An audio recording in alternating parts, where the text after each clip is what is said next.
Hello and welcome to what we are calling Eastern Ahead, an academic affairs initiative to enhance faculty advising and improve retention efforts in order to get Eastern ahead of the state's performance funding models to come. We may not yet know exactly what those models will be, but we are confident that retention and graduation will be important measures, and we know that there are steps we can take to retain students and support them through to graduation. I want to start this first slide with information from Dr. Gene Palka, information he shared recently on October 10th of this year. And the number that stands out most there is that of the fall 2015 new first-time, full-time bachelor student freshmen, we retained 74.4% of those into this fall. Now, I wanted to drill down into that number just a little bit by looking at it in terms of a raw number.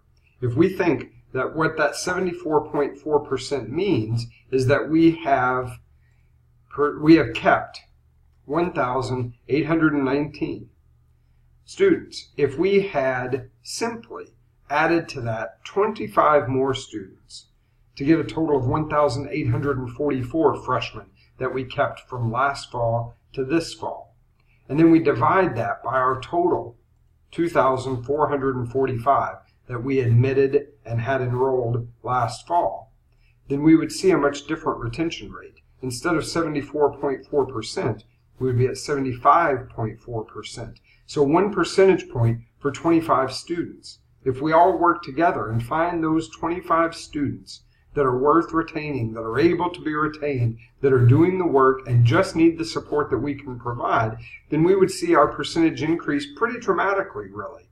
And I think that kind of investment is what we have within our reach, and we need to make the concerted effort to reach those students and help support them. So that's what we're going to look at over the next series of screencasts, ways we can do that.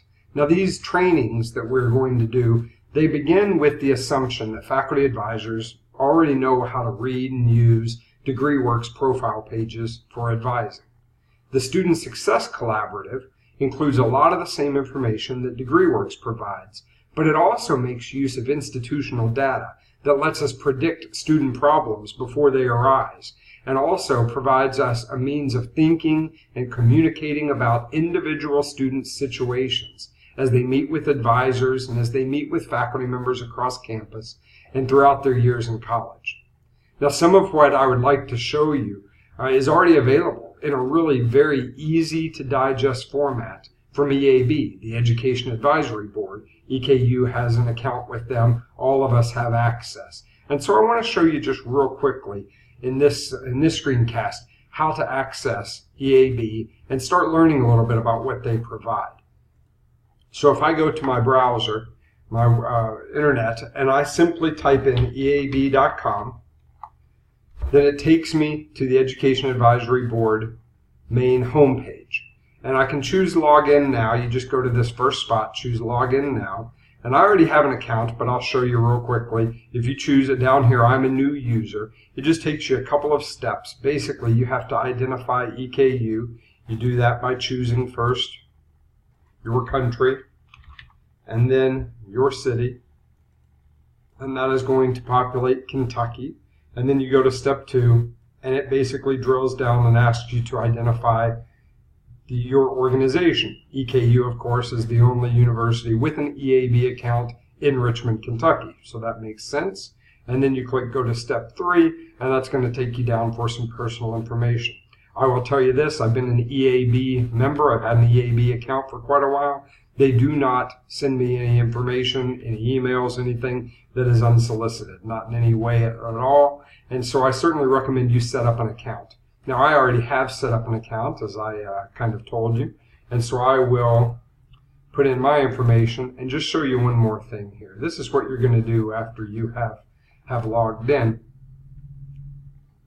And it is wanting to, there we go. So I'm scrolling down the page so I can see the word Student Success. And I'm simply going to go, I'm going to click on Student Success, and it's going to take me to the Student Success Collaborative. And so I'm making a couple clicks to get there, and there you see Student Success Collaborative. And all I want to do from here is find the e-learning modules. So that's right below the Student Success Collaborative. You see the Training Center, and you see here in the Training Center, the very last selection is e-learning modules. And when I click on e-learning modules, you get a little description of what these are, and then you get a series of 5 modules. Now, if you work through these modules, this is a great place to begin. And it only takes a few minutes to watch each one. The first one's like 3 minutes. They get up to 4 or 5 or 6 minutes in total. But this is a great place to begin. So I certainly recommend that you get onto eab.com, that you set up an account, that you go to the Student Success Collaborative, and that you watch these e-learning modules as a way to get familiar with the Student Success Collaborative. And then what we will do is come back and talk about some EKU-specific examples. In those examples, we'll repeat and reinforce some of the information that's in these e-learning modules, but we'll also bring it home in order to think together about how to advise in order to best support EKU students. So when you've watched those e-learning modules, come on back and find more information about the Student Success Collaborative at EKU.